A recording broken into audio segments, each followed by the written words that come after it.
I'm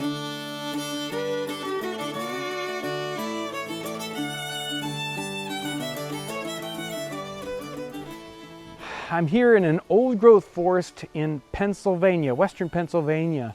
There are very few places on the East Coast that have trees this old, this huge, this tall that you can see in the eastern part of the United States. And I was just recently, a couple of days ago, we were in Erie, Pennsylvania. We were at the museum there, the Maritime Museum, which has the U.S. Brig Niagara, the kind of third rebuild for this ship that was built in the early 19th century to control the waters of the Great Lakes.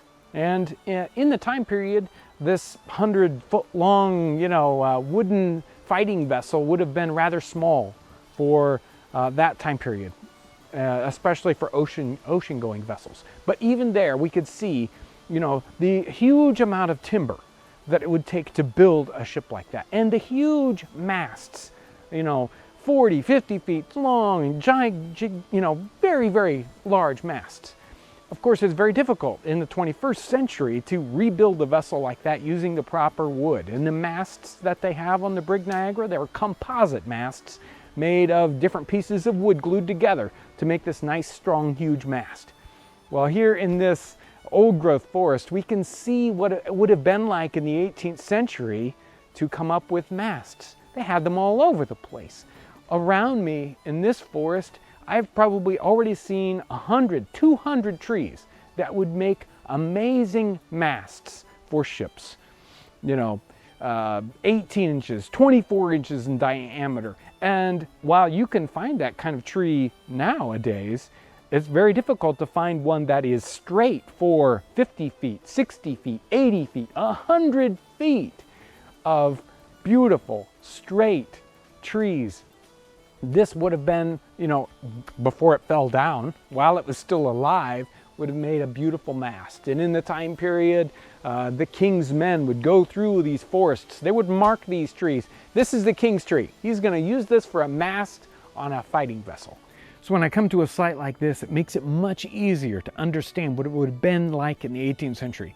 They needed thousands of trees, huge trees, just like this, to build these fleets of ships, whether they were military ships or cargo ships, whatever. They needed thousands of trees. And it is very difficult for us to imagine that today. Trees big enough, like this one, to actually build a ship, to make masts out of. But they had them. They had hundreds of square miles, thousands of square miles. It's difficult to comprehend and imagine until we come to a spot like this and then get a glimpse of what the eastern half of the United States might have been like with these huge tracts of old-growth forest.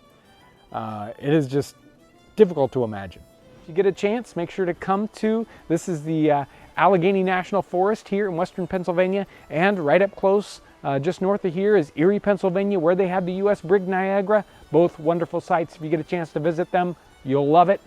Thank you so much for coming along today, for all your amazing support, for your views, for your comments, and all the other ways you support us. Thanks so much, and thanks for watching.